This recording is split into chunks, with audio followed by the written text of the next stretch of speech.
a girl who had a dream.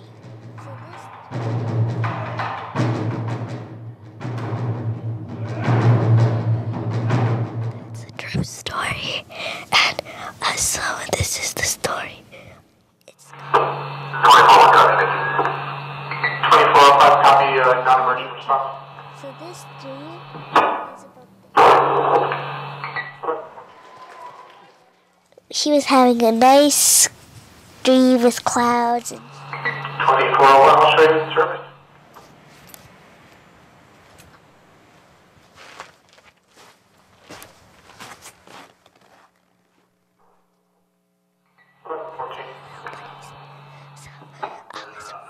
once I was hiking with my mom and my brother,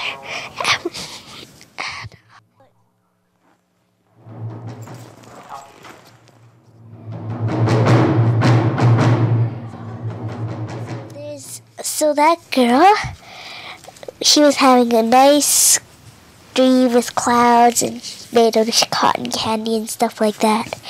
And then all of a sudden she had a jetpack on her back and was in a line with these grown-ups, and they all had jetpacks on their back. And then the coach yelled, 1, 2, 3, go! And then everybody flew off on their jetpacks, and I was left in the dust. The end.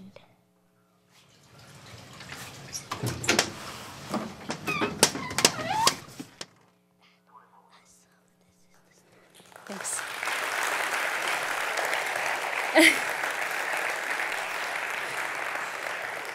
Thanks. That was just a little thing I've been working on, using the friendly neighborhood iPod Touch inside my hat, and it connects to a max patch back on the computer, and depending on which way I move, the accelerometer inside this thing picks it up, and it makes sound. So you could do that too. You could...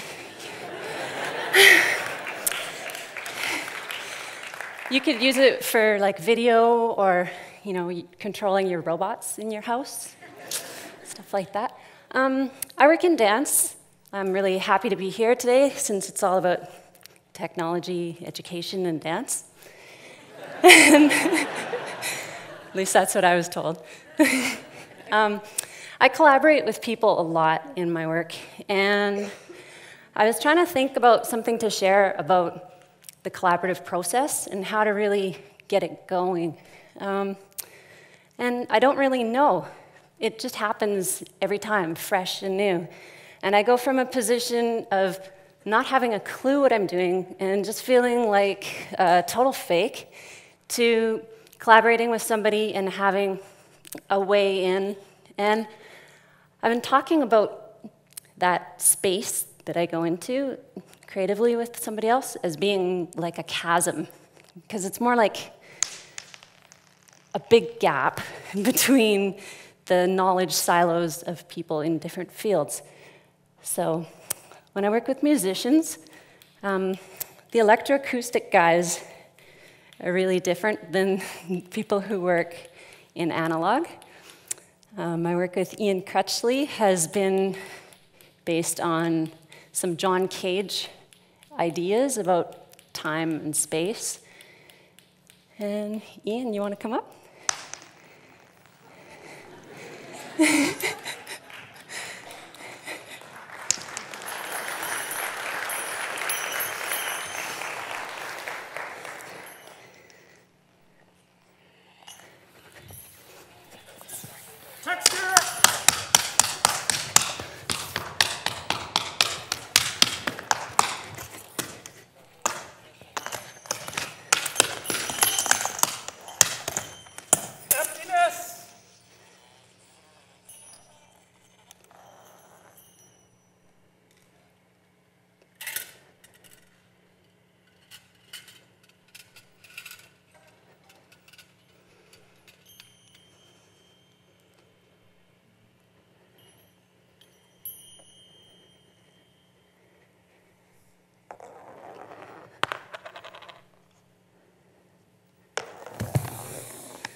So that's the kind of thing we do.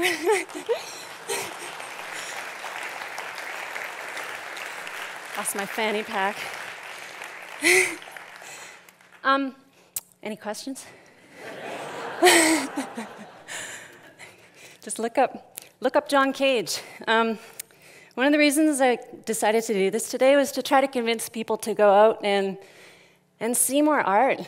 It's all out there, and people are experimenting, and those experiments are made to be shared with people who know how to make money with them.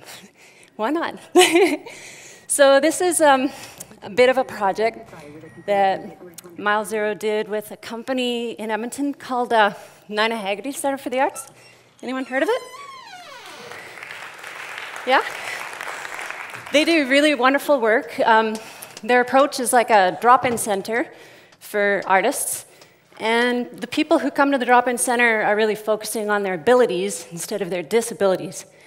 It's mostly a visual art place. So we decided to teach dance there, and we've been doing it for 3 years. As a dancer, I'd been really obsessing about my vocabulary and training and coming up with something new and innovative. And then I started working with people who had such a limited vocabulary and could still do so much with it, and it really inspired me. And so, in that way, the creative process really returns back to you. When you give something away, it comes back. This guy, Mark, he's amazing. His dance is based on that painting that he did, and I just love watching him discover his own kinesphere in his own hands. It's something that a lot of people forget. So, outsider art is poorly named, in my opinion, because looking to outside sources to be inspired really teaches you the fundamental lessons. I also find that in work that children do, or things children say, I take those things really quite seriously. I don't consider them just little asides. I consider them really important.